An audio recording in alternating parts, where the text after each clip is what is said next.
Alors aujourd'hui, c'est une journée particulièrement riche puisque nous sommes place du Capitole à Toulouse pour une nouvelle journée de l'optimisme.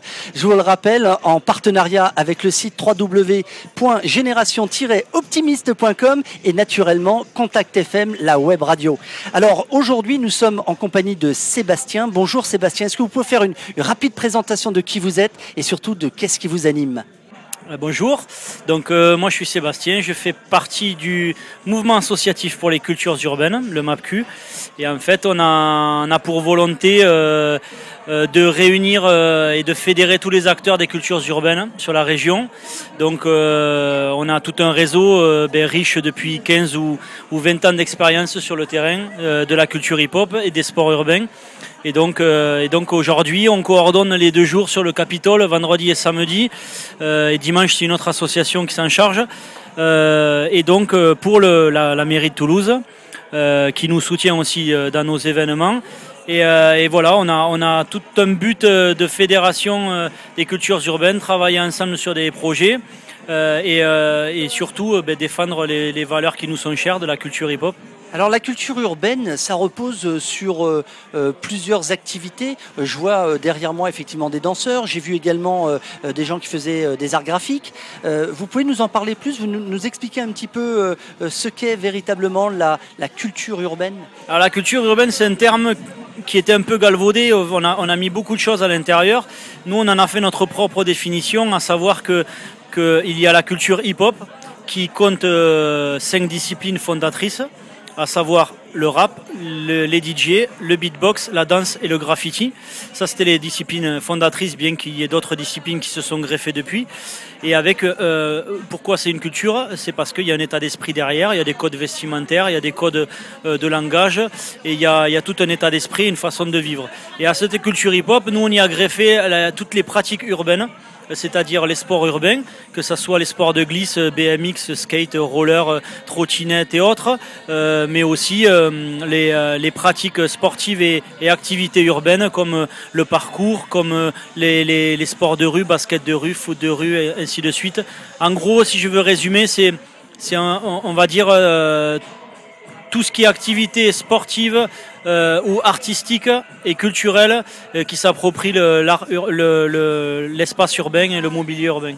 Alors, une première réflexion, quelque chose qui m'étonne beaucoup, c'est la créativité. On y retrouve à travers les œuvres qui sont exposées, ou même la musique ou la danse que l'on peut apercevoir sur la place du Capitole aujourd'hui, on y retrouve énormément de créativité. J'ai tendance à penser que c'est un mode de vie optimiste, cela, non ?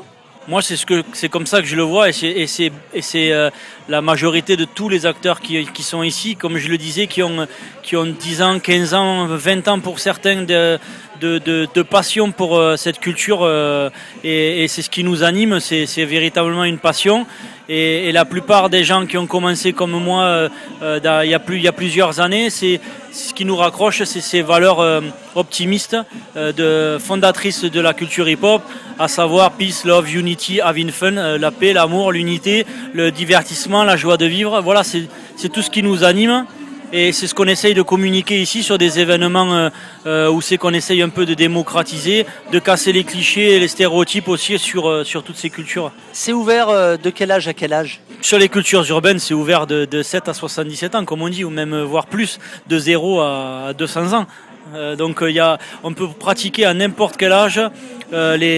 Après, il y a des disciplines qui au niveau physique vont demander des compétences où il ne faut pas faire n'importe quoi au niveau de la danse, surtout quand c'est par exemple sur des enfants qui sont en pleine croissance, en plein développement, ou inversement aussi sur des personnes âgées. Forcément, on va adapter la pratique, mais j'ai envie de dire que avant tout, ce qui nous réunit, c'est justement des pratiques artistiques et sportives qui demandent très peu de moyens mis en œuvre, et tout le monde peut se lancer. C'est pour ça qu'on fait comme aujourd'hui des ateliers ouverts où tout le monde peut participer à n'importe quel âge sans problème. Mais en tout cas, ça réchauffe le cœur de voir autant de simplicité à travers les gens qui sont présents ici. En plus, beaucoup d'amour, parce que moi, je trouve que les gens sont vraiment généreux et ça fait vraiment plaisir. En tout cas, nous, ça nous fait plaisir pour cette nouvelle journée de l'optimisme à Toulouse, d'une certaine manière, de participer à notre manière à la promotion de cet événement. En tout cas, Sébastien, je vous remercie d'avoir participé à notre capsule audio et je vous souhaite tout naturellement une formidable journée, pleine d'optimisme et puis pleine de réussite et de succès. Merci beaucoup à vous et puis on soutient à fond ça parce que nous on est des optimistes de nature aussi et c'est ce que j'ai envie de croire moi en cette culture, ce que je crois depuis 15 ans de tout ce qu'elle peut apporter comme valeur riche aux nouvelles générations et aux anciennes aussi. Voilà. Merci à vous.